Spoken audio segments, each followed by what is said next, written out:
The Cairoli family has its roots in Sicily, a big island just south of Italy. Benedetto and Paola Cairoli already had 3 girls, when finally in 1985, 12 years after their youngest daughter, they celebrated the birth of their first son, Antonio. My father really wants to have a guy because maybe he want to put him on the motorcycle. He tried and then he tried again, and then in the end I was there, so he was happy with the kid that he could maybe let do what I do. So he was pretty happy. It was nice, to have 3 sisters. It's always it's nice. I like it. They always take care of me, and I was like the dolly of the house, so it was cool.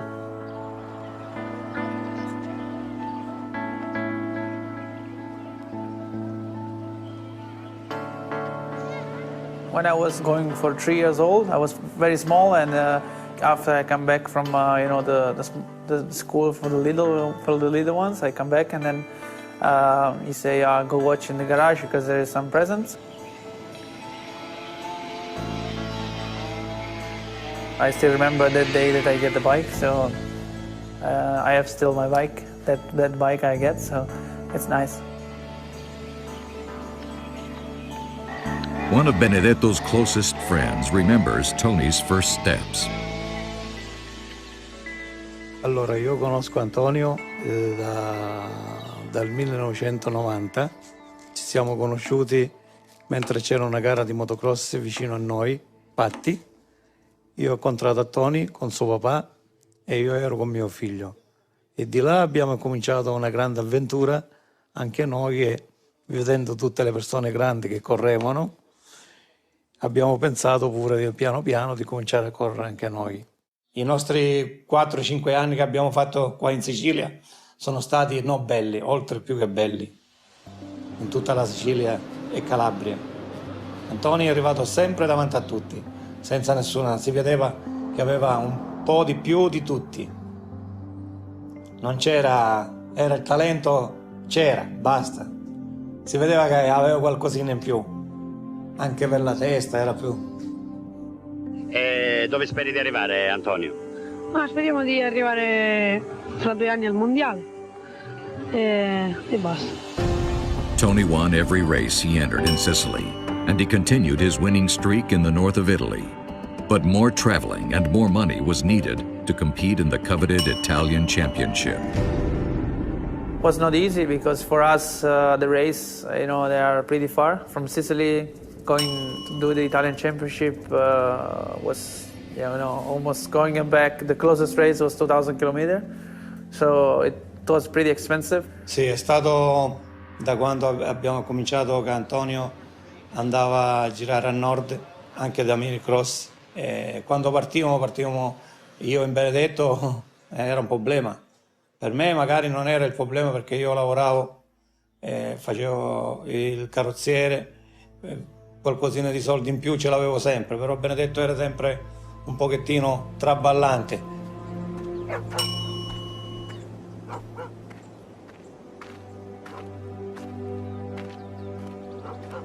I was a little kid and I heard, that everybody say, "Oh, you're crazy. Why you spend so much money for your kid? You are not a rich family, so maybe think better what you do." And when I start racing, I had only one bike, so I do trainings and also race with the same bike and sometimes with the same tires. So, it was not easy. My family helped me a lot with this race. Also, even my sisters, they give up a lot of stuff, because all the money goes for me. So that's also really good for them, from them, that they did that for me. So I really appreciate it. Benedetto knew he couldn't afford to keep his son racing for more than a few years. He was just hoping for a solution and was desperate for someone to help them. I was riding with Honda, in Honda Italy. They had also some contacts with Martin Honda, so also some friends of me push a lot to this Honda Martin team to get me a ride or something. And in the end, I was lucky that I could, join the team. To take the next step in his career, Tony had to move permanently to the north of Italy. Ho incontrato Antonio Cairoli in un'occasione di una gara nel Triveneto a Giavra del Montello e mi ha colpito subito come lui guidava la moto, perché praticamente quando lui aveva visto la prima curva già l'aveva fatta e guardava l'altra ancora prima di farla. E questo mi aveva colpito molto e mi ha dato quell'input di dire ok, questo ragazzo vedo se cerco di poterlo aiutare, e da quel momento là è nata questa situazione che poi è venuto da noi e là è nata l'avventura. When Tony arrived into Honda Martin team, he was like a kid. I remember when I arrived in Honda Martin, I was talking with Paolo about who's this guy that sometimes you say hello, and he said, Tony Cairoli, that's a future champion. I said, yeah? He said, yeah. He said to me many times, that's a future world champion. It was a huge opportunity by all means, but Tony had to face a steep learning curve both on and off the track. Non si qualificava nel mondiale, gare non ha fatto nemmeno uno, faceva soltanto le prove, mai qualificato. In discesa passava 5-6 persone, in salita lo passavano in 10. Era la moto di Martin che non andava e sempre che si rompeva. E per questo Antonio non arrivava mai e aveva sempre dei problemi, scorciatosi, non si poteva raccontare. I came into the team and I was talking with Paolo and he said, you know, we didn't have such a good bike for Tony like he deserved. Against all expectations, Tony's results were absolutely awful. As a result, he grew more and more frustrated, and that was just the start. You know, I didn't have any salary, so I was living really with the money that my family give. But you know, we are not rich families, so they couldn't give me so much money. So with this money, I had to do almost everything. You know, buying the food, and it was hard because I didn't really. I wasn't so strong, you know, on that time. But there was my family helping me a lot with trying to be strong and be there. Sure, he was a little bit homesick. That moment, it was one of the first experience of living far away from home. And for an Italian boy, even more probably for a Sicilian boy, was a bit difficult to stay far away so much and so long from the family. Particolari, adesso magari è facile parlare perché adesso Antonio è un campione, Antonio di qua, Antonio di là. Io l'ho sempre visto come un ragazzo umile che si è messo in discussione e con umiltà affrontava anche delle situazioni pesanti che magari in quel periodo c'era ancora quella discriminante del nord col sud o altre situazioni. Martin, quando mi vedeva dentro i box che io giravo, lui cambiava la faccia e si girava, perché ce l'aveva con me, perché io avevo detto che avevo fatto perdere 2 anni della sua vita. Però i risultati sono questi oggi e lui non ne può negare, non si possono cambiare. Quello che gli ho detto io, non gli ho detto per male, gli ho detto perché lui non si è preso mai cura di Antonio.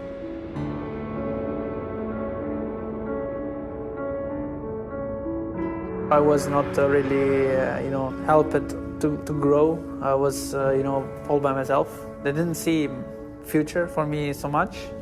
My motivation was going down, and also my riding wasn't going so good. So I was giving up.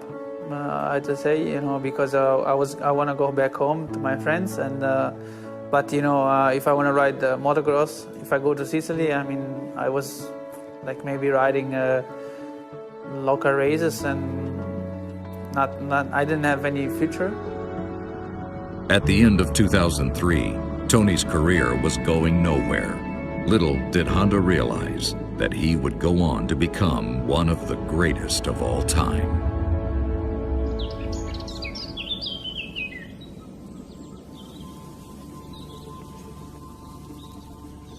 Tony's family clearly noticed that he was unhappy. That's why his father decided to step in. Benedetto l'ha portato da De Carli, l'ha preso da Martin, l'ha portato da De Carli. Mi ha detto a me questa, Basilio, è l'ultima spiaggia. Ha detto, ma che cavolo dici?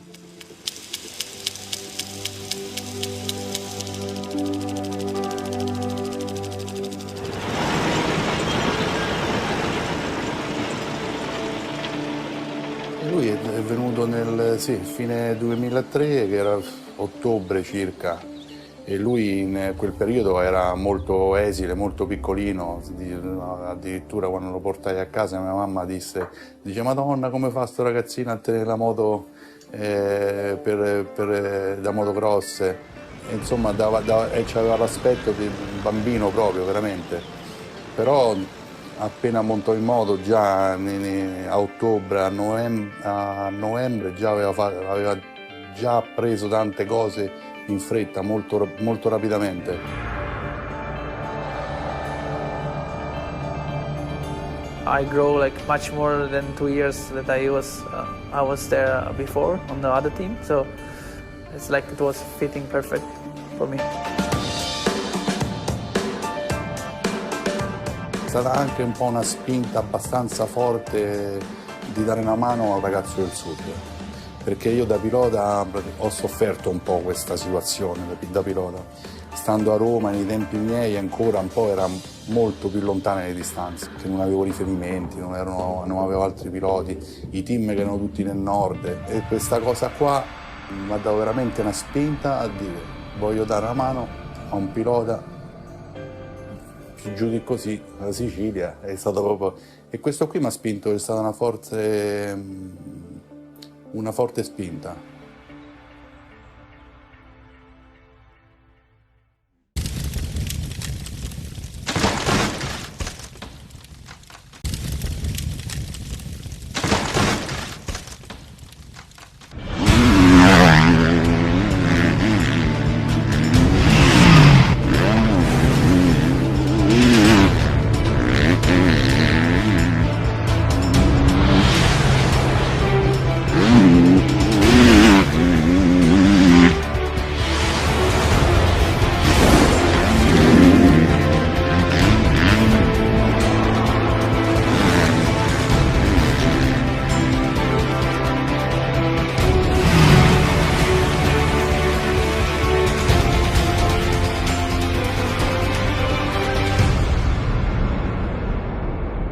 Così poi ha cominciato con Claudio.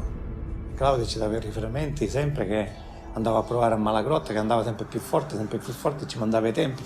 Poi è cominciato il mondiale e è cominciato il countdown al contrario. Under the wings of Claudio, Tony blossomed. Just after a few months of guidance by the experienced team manager, Tony was ready for the World Championship. In the winter of 2003, Team De Carli moved to Belgium. To get stronger and gain experience in deep sand, Tony was putting in the hours on the typical punishing Belgian tracks.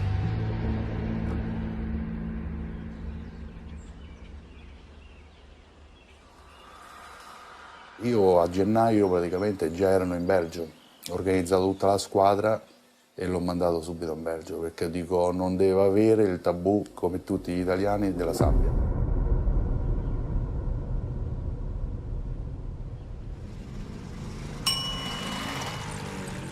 On the sand tracks, I was living in Lommel and I was close to Mark de Ruver, so he was, the king on the sand, on that time. So I learned also a lot from him. He was sometimes making fun of me because he still now, when I come there for the first time, he was like, I was like 15 seconds slower than him.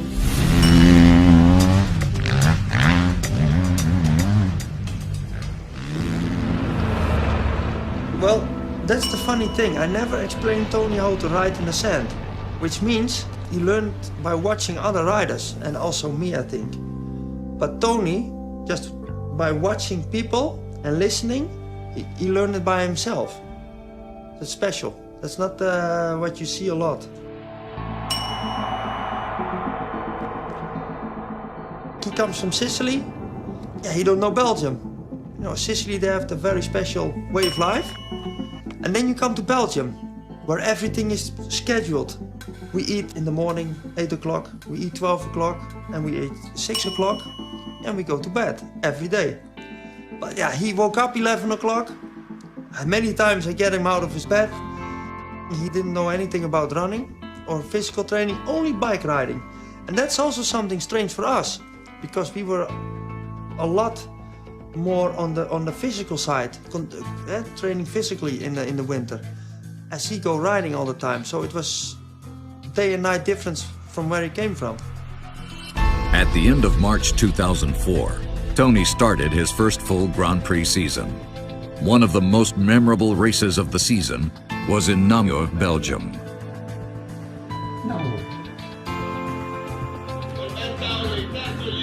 Questa è la gara più bella della storia, almeno per me.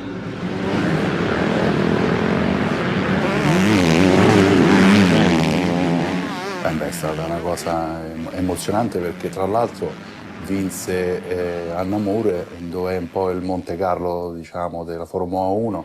Lui questa vittoria la vedeva, la voleva e tutto quanto.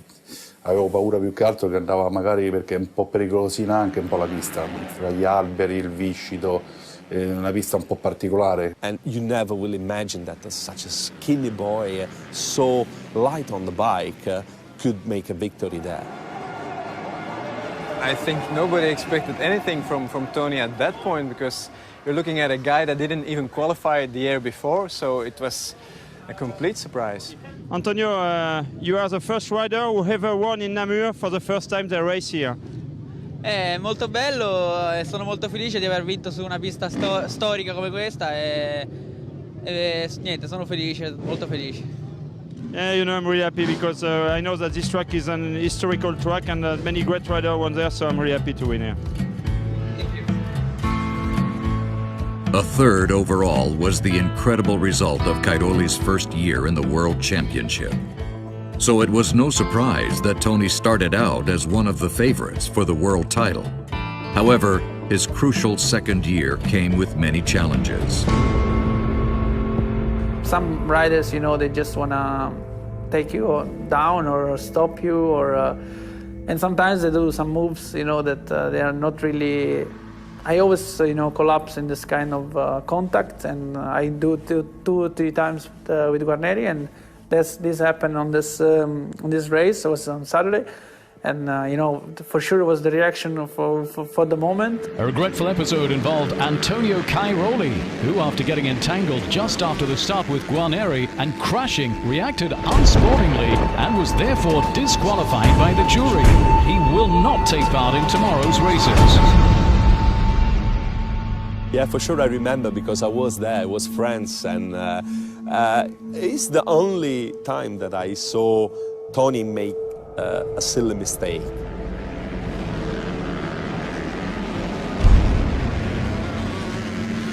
Yeah, that was the reaction from the moment that, you know, you don't have to do it because that's not fair, but it happened like that, and yeah, I say sorry already.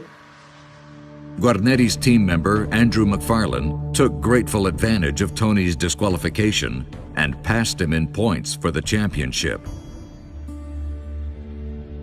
E lì è pesato molto perché tra l'altro McFarlane lì vinse, prese parecchi punti e passò in testa mondiale, ma alla fine della gara che lui stava vedendo a Sant'Angeli, questo in Francia, disse non ti preoccupare che tanto il mondiale è nostro, lui a me. E da lì non ce n'è stato per nessuno. È come se ha messo un'altra lancia, proprio.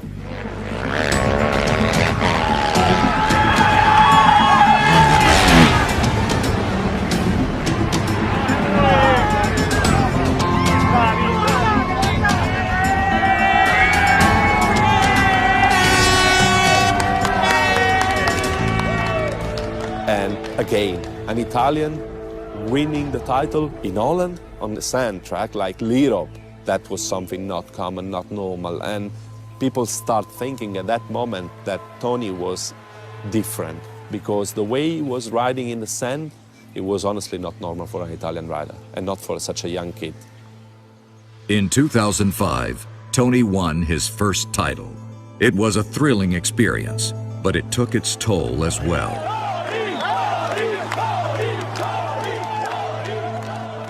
Well, you have your first world title, and people want something from you. Magazines, they all want something from you. And you think your first year, hey, that's good. You go everywhere, you know, a TV show, to there, the right party, then in Sicily a World Championship party, in Rome one, here one. Yeah, that didn't work for Tony. That's a fact. For sure, when you get a title, you do a lot of fun things, and maybe you put the trainings a little bit on the side, but still I was motivated to win again. The number one plate, Cairoli. Even if he wins, he's got to hope that something happens to Pourcel. The gate's about to drop. This is the final race of the 2006 Grand Prix season here from the MX2 class. Who has got the jump on the rest? It looks like Cairoli. It looks like the number one machine has got the whole shot, and here comes Pourcel. Well, Tony Cairoli knows that the only way he's going to win this championship now is if something happens to the Frenchman. Here comes Pourcel down the hill, checkered flag, he's the champion, there's no disputing that. He is the 2006 MX2 champion. Christophe Pourcel has won it. Tony Cairoli knows that the championship is gone. Christophe Pourcel took it to the last race of the season. It's all done. Winning is difficult because it's always really difficult to be world champion, but confirmed as a world champion is much, much more difficult. Christophe Pourcel. This is, you have Jeffrey Herlings, you have Ken Roczen, but for me this is the most outstanding rider ever born. First practice of a GP, everybody went into the track. Where was Christophe Pourcel? Christophe Pourcel didn't show up for the first practice. He was in his bed, yeah? Then they took him out of bed. Then we had a pre-qualifying. Everybody in the track, no Christophe Pourcel. Then 10 minutes before time, Christophe Pourcel come in the track and he take pole position. That was a very mental, difficult thing to take. At that moment, they were on a completely different level from the rest of the pack. They were riding in such a superb way, I would say. And now we've got a race on. Tony Cairoli's going to be going for this. I couldn't really make it to the title on that year, so I was pretty frustrated. If I shouldn't make some small mistakes. Maybe I should get the title also, but he was more constant than me and more focused, and he deserved, to win this title. Cairoli, here he comes. Well, there he is. He's got the number one plate. It's the red plate. Sportsman through and through, Antonio Cairoli. He'll bear no grudge. He'll say, I could have won it, I should have won it, but you did better than me and you took it. Next year, I'll be back, my friend. We always respect each other as the riders and on the track and out. I really had a lot of fun on that season with him, and I think he was still one of my best contender for the title. 2006 taught Cairoli valuable lessons. He rarely met an opponent as strong and talented as the eventual world champion, Christophe Pourcel. Assolutamente, tant'è vero che Antonio piace molto Pourcel. Christophe ne parla spesso e l'ha sempre rispettato. Ma nel 2007, avendo preso quella lezione lì che non gli è andata giù, non c'è stata storia per nessuno. Look at Cairoli. He says, I've had enough of this. He said, I've had enough of eating your roost. Goodbye, my friend from France. Cairoli did what Cairoli needs to do, and that's win, win, win. Race leader, Virtual GP winner here in Ireland, and the new MX2 world champion. The Italian Torpedo has demonstrated why he is the new champ. He has obliterated the opposition. Cairoli's performance was outstanding all year long. He made the podium 14 out of 15 races. In Ireland, he claimed his second world title and left Pourcel far behind him. Despite his glorious season, a dark cloud hung over Tony, his family, and his team, as his mother, Paola, had been diagnosed with cancer. The world champion withdrew and became silent. Far from his usual joyful self, someone in particular noticed his troubles.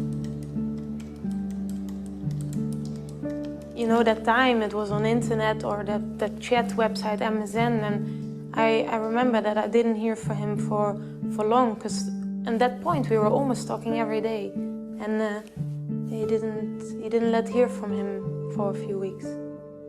And then, after I understand why. Although the treatment never fully cured the disease, Paola regained much of her health. In the meantime, Tony fell in love. Now, the first time we actually spoke together was in 2005 after winning his title. I went to him and I said, "Congratulations with your title." And he was like, became really red, and he was really shy and didn't really reply because he didn't speak English at that time.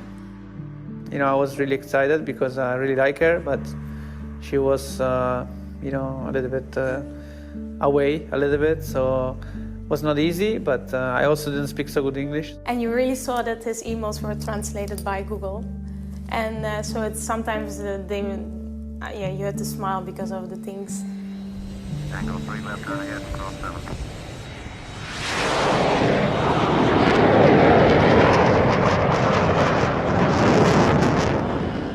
It was really romantic, especially the first years.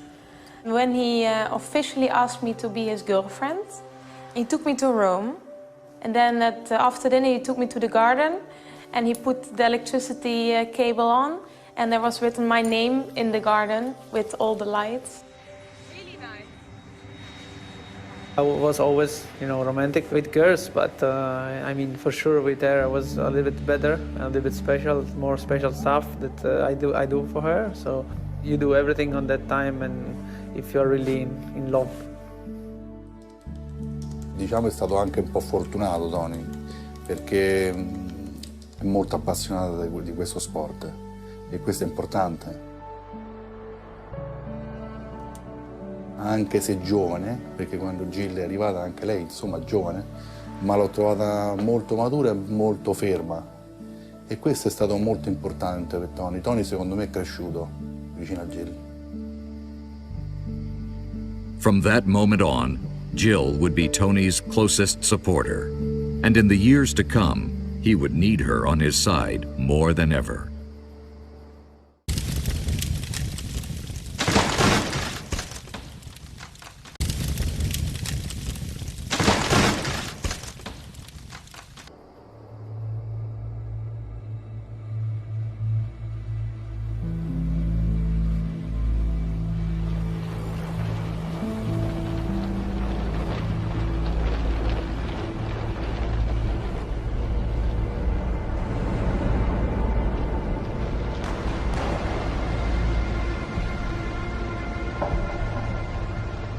When you are a motocross rider, it doesn't matter if you are an amateur, if you are a world champion, if whatever, pain is a part of the work. You know that at the moment that you ride your bike, you put your helmet on, you will suffer. Tony Cairoli had not too much problems in his career over all these years, but I remember he had one big problem. I think it was 2008. He had a crash when I remember it was in South Africa. This is going to be really a race that almost is going to decide the championship, I feel. Cairoli looked very, very good yesterday. Absolutely superb. And is that Cairoli cruising? There is something not right there.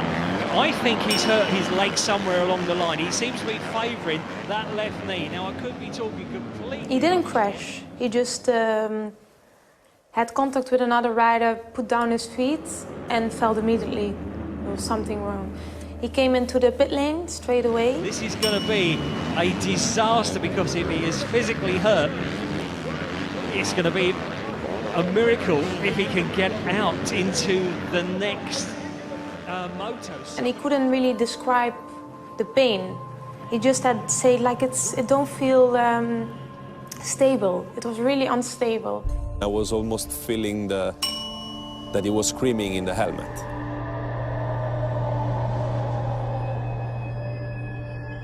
I broke the ligaments on my knee and the meniscus.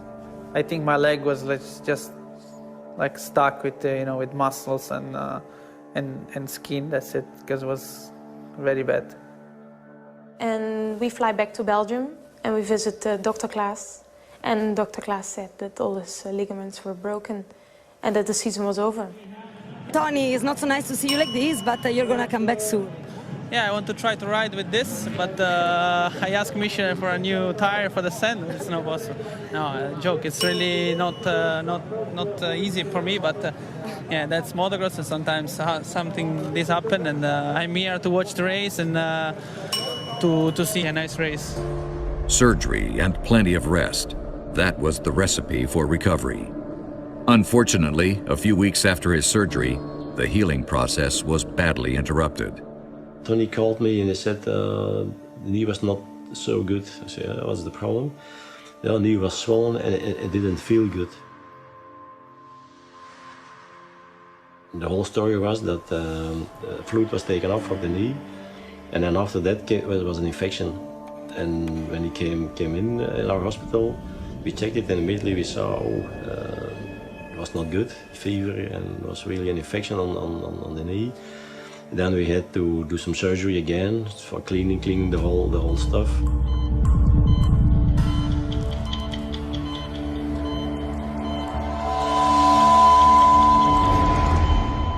And he recovered very well. But at that time it was a little bit tricky.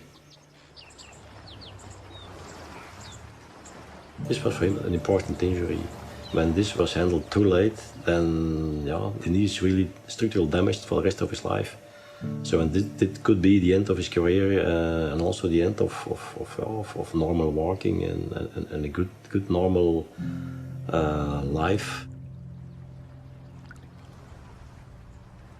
It's a bad point that I remember, but I learned a lot from this injury, and now I try to stay away from as much as I can from this kind of things.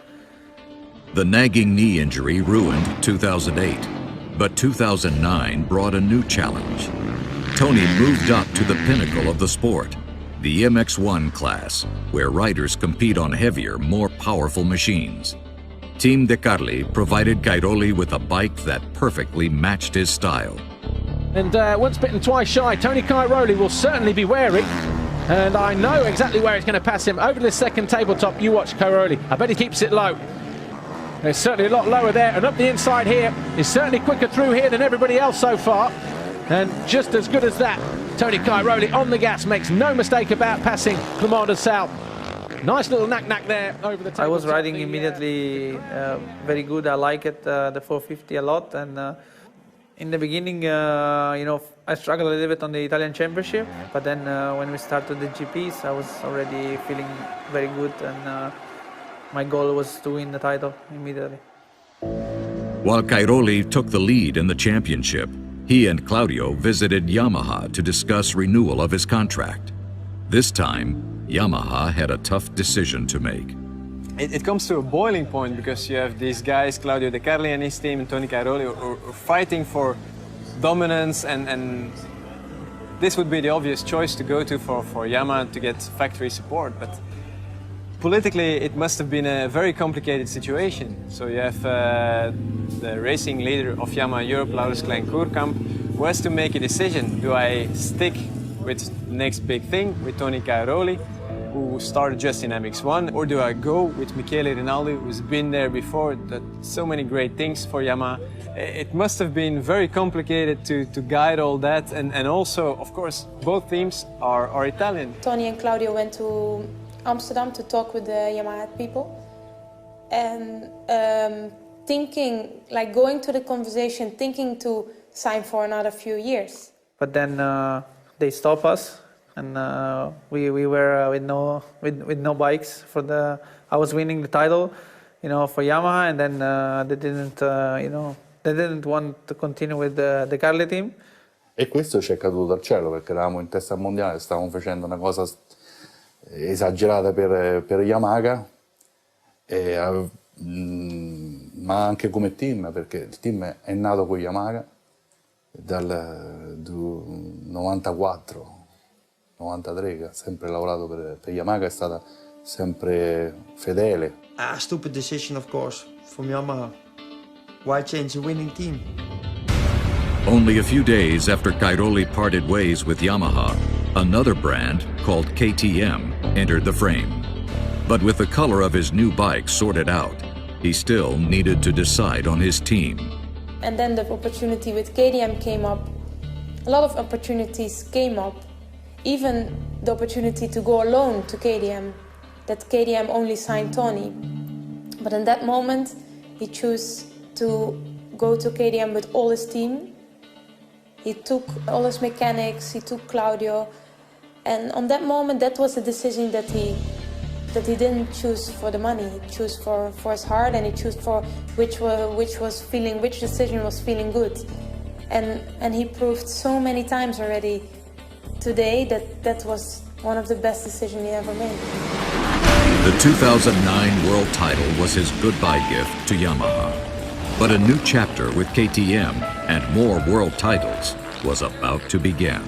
It's his first year in this MX1 category. All of his world titles, of course, coming for the Red Bull Ducati Yamaha team. So this would be a great moment for Yamaha because, of course, that team switching over to KTM next year. It will be the Red Bull Ducati KTM squad. Out of the final corner here. And he salutes the crowd. They know, and everybody else knows, that Tony Cairoli is the 2009 FIM MX1 World Motocross Champion. Third world title to add to the two MX2 crowns he won.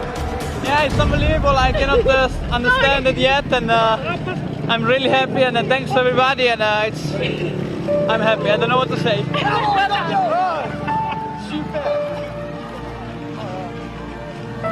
And big hugs from everybody all around, his girlfriend, of course, and there's his mum.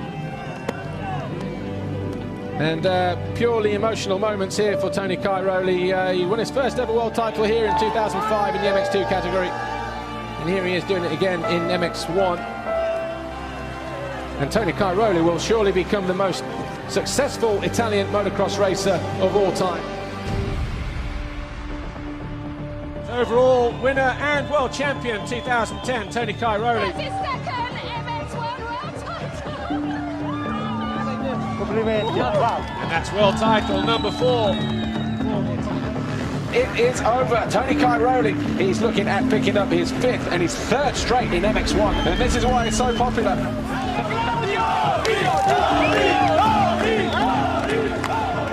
Tony Cairoli, since he picked up that double DNF in Swedenborg, I think the win rate has been incredible. I think it's 10 out of the last 11 motos he's won. I mean, that's a championship form you cannot defeat. Look at that. 6 world titles, but I think it ties in with Joel Robert, the second most successful motocrosser in the history of the sport. Yeah, amazing, amazing. Tony Cairoli is world champion for the 6th time.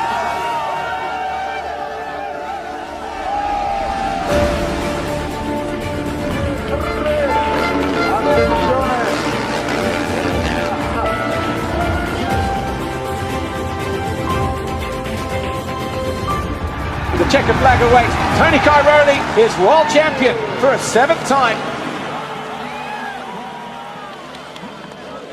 Chiaramente il pilota è uno dei piloti che ha vinto di più nel mondo, ma è un pilota che ha vinto tutto. Ha vinto tutto che doveva vincere, ha bastonato gli americani, ha dimostrato di andare forte su tutti i treni.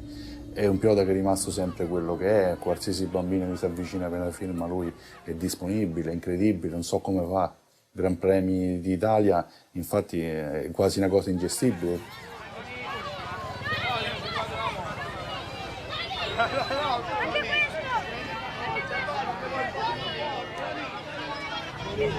Succes vandaag. Ja, dankjewel. Op weg naar de laatste wereldtitel. Wow, waarschijnlijk wel. Geniet ervan. Hè? Ja, ja. I know him over years, but from the beginning until now, Tony is exactly the same person as before. Just over all these years and all his celebrations and all his titles, he stays still Tony Cairoli from Sicilia. And there's a big point on Tony. He is talented, but he is talented on different ways. He has, of course, his body, his power, his speed, but especially his first power is his head. He's really special and very strong in his head.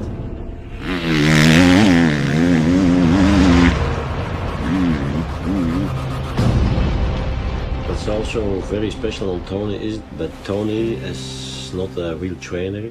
Tony is not a real physiotherapist. Tony is not a real dietist or a mental coach or things like this. Tony is such a mental strength. He knows what's good for him over all the years. I always say, I don't have a trainer, I don't have a schedule because I don't like it. And when I have to train myself alone, I do when I want and how I want.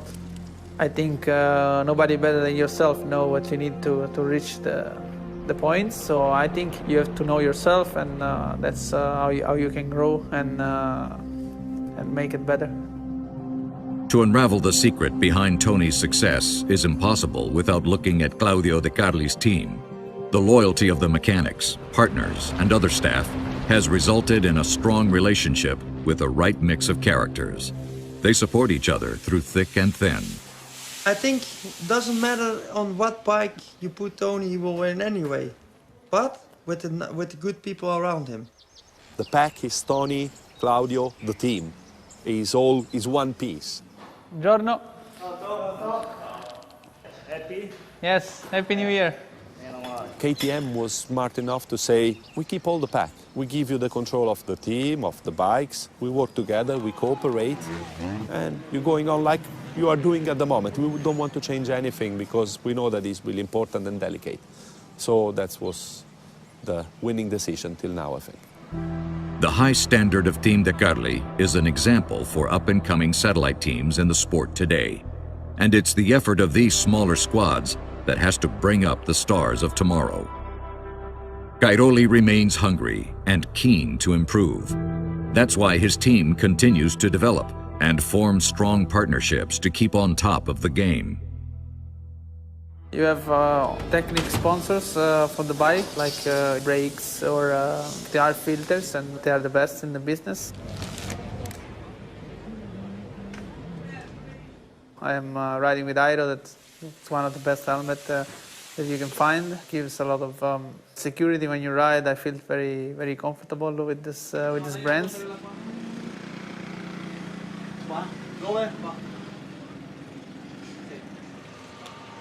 Ok. Ci vediamo domani. Da domani. Ciao. I think we have a good setup with all our sponsors.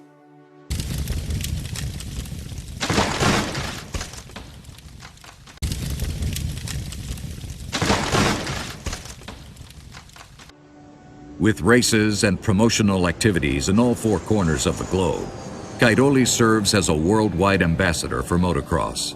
Although Tony loves traveling, he also appreciates his privacy back home in Rome.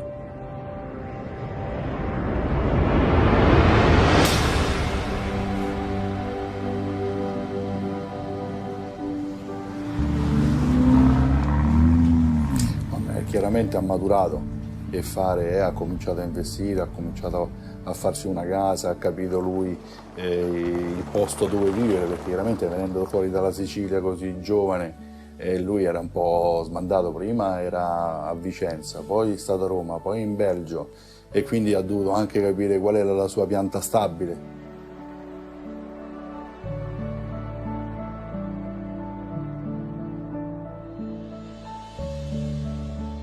Quindi una volta capito questo ha cominciato a investire, ha comprato un terreno, ha comprato una casa, ha cominciato a programmarsi un po' il futuro, diciamo, e questo sta facendo adesso, quindi è maturato.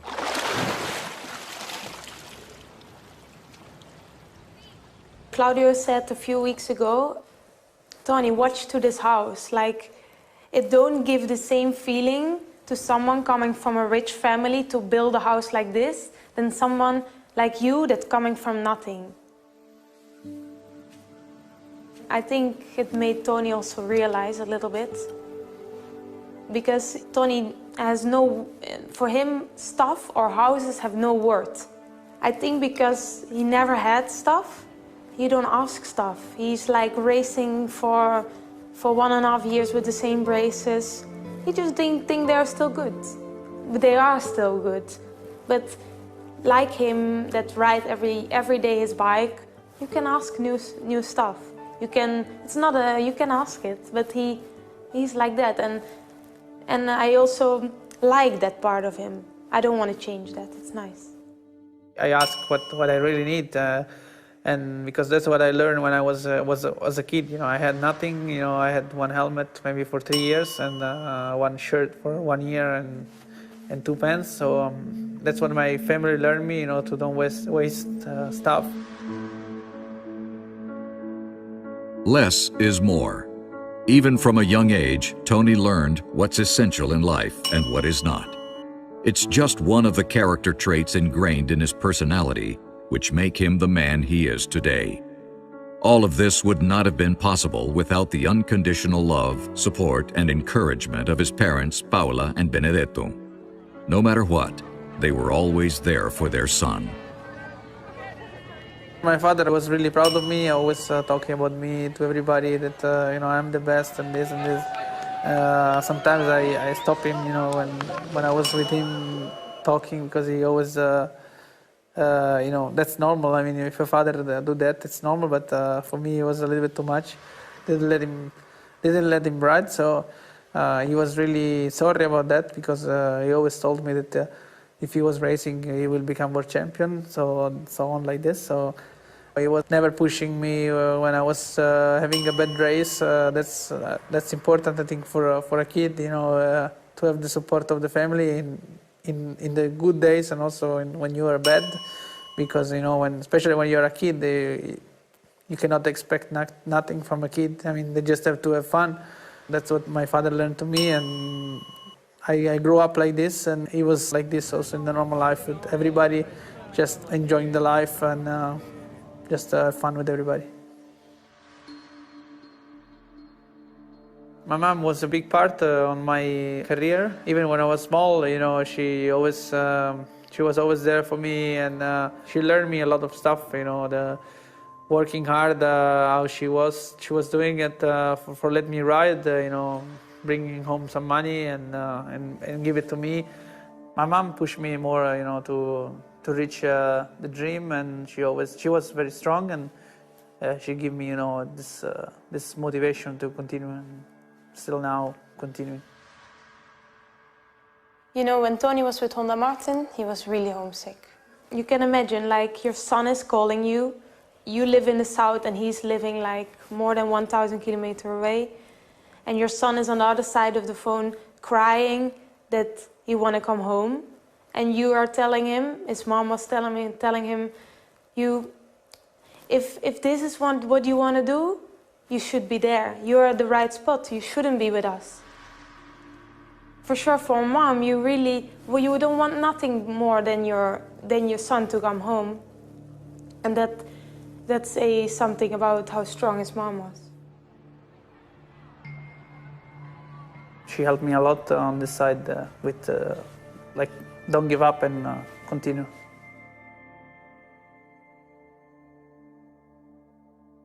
I remember the mother and the father, they always came at every races, they were there. They there just to see their child do his job and have fun.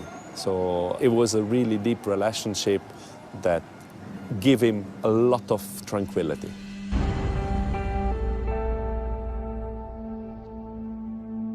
"4 years after his mother was diagnosed with cancer, the tough struggle against the disease came to an end. While Tony was racing for his 5th world title in Germany, the condition of his mother deteriorated. Tony knew his mother wasn't well. After celebrating the title, he would receive the bad news that she was dying.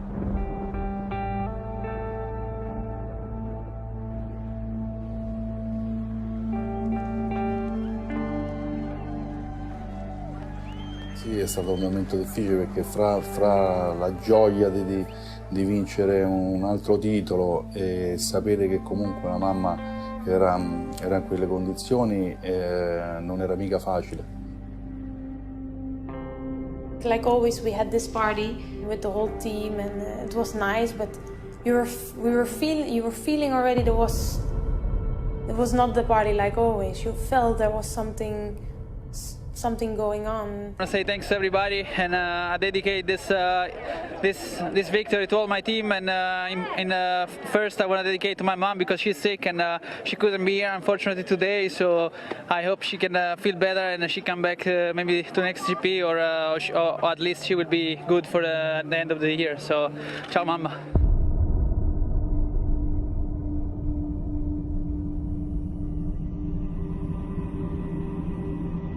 That night, Benedetto told his son that the situation with his mother was worse than ever.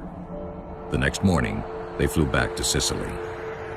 Someone picked us up from the airport. We drove home. We still had to drive 1.5 hour, 2 hours to our home, and we came home and she heard that he was home, that Tony was entering the room, and she said his name, and then she was going in one deep coma, they say.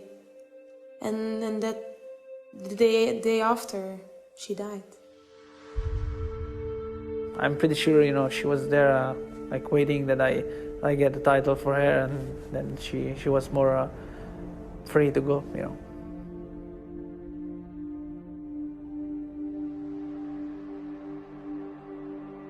Sembra che Paola abbia aspettato fino all'ultimo momento. E infatti ha aspettato il ritorno di Tony.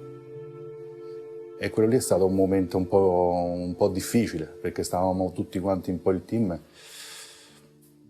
in questa situazione. Non è stato facile.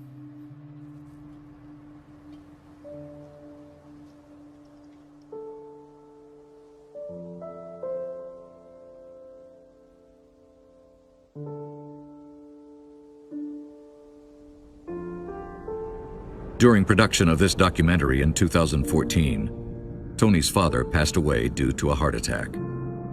At the age of 28, Tony had lost both of his parents.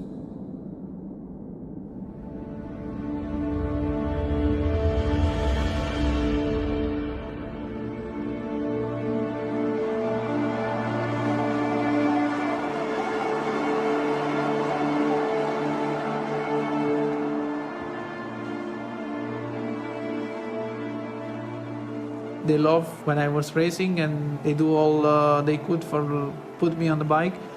I'm always trying to remember what they say, to me when I was small. Enjoy this sport, and if you're happy with this, keep doing it on the best way.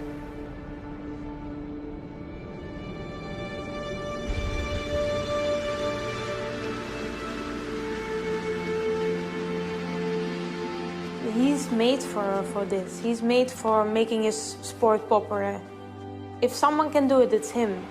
He's this normal guy coming from the south of Italy. People can connect with him because he's coming from nothing.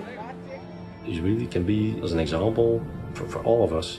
He's exactly the same person as before, and with the 2 feet on the ground. So I think when there's a message that Tony sends to the world is this. And besides that, Tony has to be grateful to his parents. He's gifted with a lot of talents, but he's aware of that, and this makes him a really great person. I will dedicate this victory to my father that passed away last week. So we miss you, and watch me from up there. Hey, Antonio!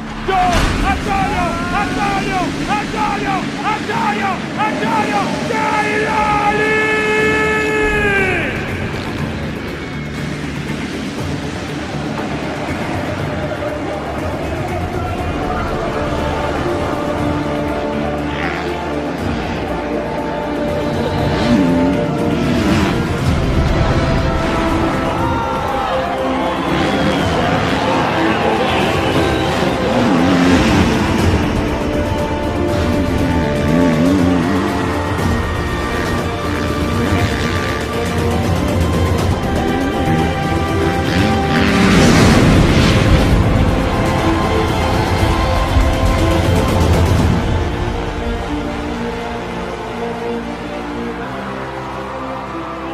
Tens of thousands of fans here flock to the skybox and to the podium. Vince il Gran Premio d'Italia, Antonio Cairoli!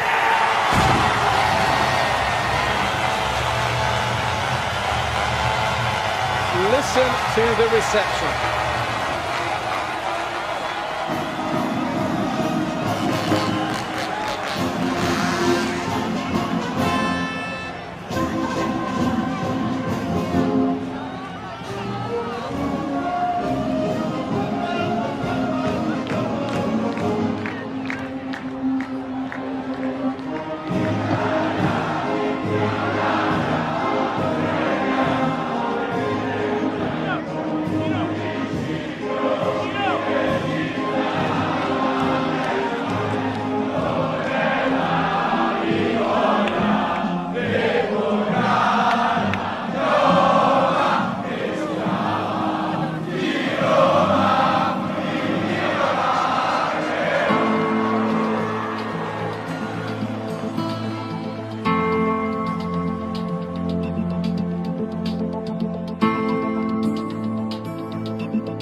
Vai, vai. E chi è il più forte col motocross? Chi è? Tu! Antonio? Caroli. Caroli.